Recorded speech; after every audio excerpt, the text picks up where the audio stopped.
ஒரு அழகான கிராமத்தில் ஒரு பெரிய பழமையான மரம் இருந்தது. அந்த மரத்தில் பல பறவைகள் வாழ்ந்து கொண்டிருந்தன. அவையெல்லாம் ஒன்றாக சேர்ந்து சந்தோஷமாக இருந்தன. அவற்றில் ஒரு பறவை மீனா இருந்தாள்.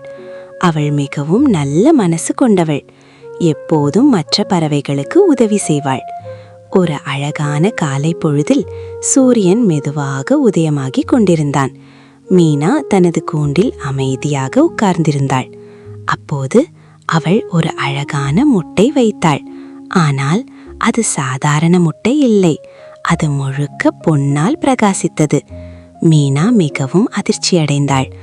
இது என்ன அதிசயம் என்று ஆச்சரியப்பட்டாள். அந்த மரத்தின் கீழே ஒரு ஏழை மனிதன் வாழ்ந்து கொண்டிருந்தான். அவன் பேரு வெள்ளையன். மனைவி ராக்காயியுடன் வாழ்ந்து கொண்டிருந்தான். அவன் தினமும் உணவு தேடி கஷ்டப்பட்டான்.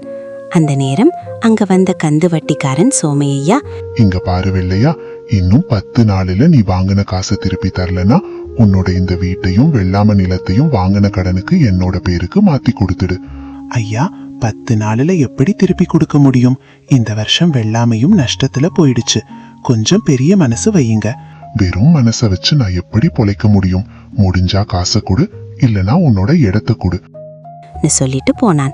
ஏங்க கவலைப்படாதீங்க, ஏதாச்சும் வழி பிறக்கும். நடந்த எல்லா நிகழ்வையும் மரத்து மேலிருந்து பார்த்த மீனா அந்த பொன்னான முட்டையை கீழே தள்ளியது, வெள்ளையன் கிட்ட போற மாதிரி. வெள்ளையன் அதை பார்த்தான். இது உண்மையிலேயே பொன்னா? அவன் அதை எடுத்துக்கொண்டு சந்தைக்கு சென்றான். அதை விற்றான். அவனுக்கு அதில் நல்ல பணம் கிடைத்தது. அவனோட மனைவி கிட்ட நடந்த எல்லா விஷயத்தையும் சொன்னான். 2 பேரும் ரொம்ப சந்தோஷப்பட்டாங்க. அடுத்த நாள் மீண்டும் மீனா ஒரு பொன்னான முட்டை வைத்தது. இதை பார்த்த வெள்ளையன் மிகவும் மகிழ்ந்தான். இப்போ என் வாழ்க்கை மாறப்போகுது. இவ்வாறு தினமும் ஒரு பொன்னான முட்டை. மெதுவாக பணக்காரனாக மாறினான். மீனாவையும் நல்ல பாதுகாப்பாக பார்த்துக்கிட்டாங்க. அவன் நல்ல வீடு கட்டினான். நல்ல உணவு சாப்பிட்டான். அவனுக்கு மதிப்பும் மரியாதையும் தானா வந்தது. ஆனால் சில நாட்களுக்கு பிறகு அவனுடைய மனதில் ஒரு கெட்ட யோசனை வந்தது. ஒரு நாள் அவன் நண்பனிடம் சொன்னான், நான் தினமும் ஒரு முட்டை மட்டும் எடுக்கிறேன். ஆனா இந்த பறவைய கொன்றுட்டா அதனுள்ளே நிறைய பொண்ணு இருக்கும். ஒன்னொன்னா எடுத்து விற்கிறதுக்கு பதிலா ஒரே நேரத்துல நிறைய பணம் கிடைக்கும். அவனுடைய நண்பன் சொன்னான், இப்படி செய்யாதே, நீ தினமும் கிடைக்கும் நல்லதையும் இழந்து விடுவாய். ஆனா அவன் கேட்கவில்லை. பெரிய தவறு. ஒரு நாள் அவன் அந்த பறவையை பிடித்தான். மீனா அவனை நம்பி இருந்தாள். ஆனால் அவன் பேராசையில் அதை கொன்று விட்டான். உண்மை. அவன் அவசரமாக அதை திறந்து பார்த்தான். ஆனால் அதனுள்ளே எதுவும் இல்லை, பொன்னும் இல்லை, எதுவும் இல்லை. அவன் உட்கார்ந்து அழ ஆரம்பித்தான். ஐயோ, நான் என்ன செய்து விட்டேன்?